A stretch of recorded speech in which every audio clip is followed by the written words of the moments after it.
Hello, I chose to read poetry written by Charles Wright. Charles Wright is a famous North American poet who has won the Pulitzer Prize, the National Book Award for Poetry, the National Book Critics Circle Award for Poetry. So he just seemed like a really good candidate to take a look at some of his poetry. I did not read the poems written for his piece that he won the Pulitzer Prize for, which was Black Zodiac. Instead, I chose to read poetry in his collection called Caribou. And I was at first not really sure what to expect because the title Caribou made me think perhaps this is just a collection of poems about caribou or animals in general, so I wasn't really sure what to expect. I thought maybe the Black Zodiac would be too popular and too many people would have already read them, so I thought this would just be more interesting. After I started reading them, I was happy that they're not all about caribou, but there is little pieces of nature in each one. I also noticed a little bit of pessimism in his writing, which perhaps if I read something earlier in his life, he would have had a different outlook on life and therefore maybe not be quite so pessimistic. However, so I'm gonna do these videos one poem at a time, and this one is gonna be about Lullaby.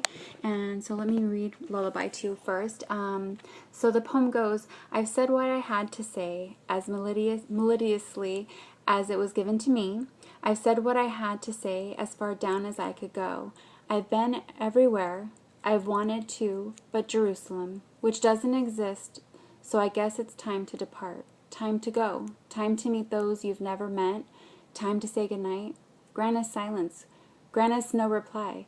Grant us shadows and their cohorts stealth across the sky. So these poems are actually on my homepage if you wanted to take a look at them and read them yourself. I did want to touch on, you can just hear the pessimism a little bit. It sort of sounds like he's checked out, that he's done everything he meant to do, and sort of like when he was born, he had a list, a checklist, and he's accomplished it all, and now he's just done. He's ready to leave. The one thing that he does mention that's kind of odd is Jerusalem. So a lot of people find Jerusalem to be this wonderful paradise. They can't wait to get there. It's sort of kind of used not just as we know it today as Jerusalem, but also as just a place of peace. And he's convinced at this point that it doesn't exist and he'll never find it. So I'm not sure if it gets more pessimistic than that, than to say that you've been everywhere, you've searched, and you haven't really found peace with yourself. And so it's a little sad.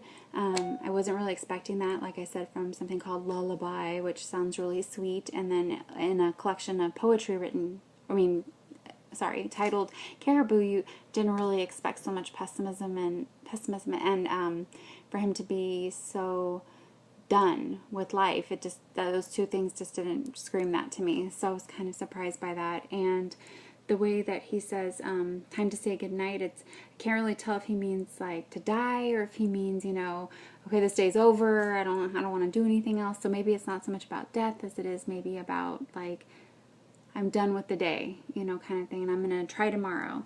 So he does tend to be a little pessimistic, as you'll see in the other two poems. It's sort of repetition. He's constantly like not really, sunny and beautiful blue skies. So look forward to the next two videos. Okay, thank you.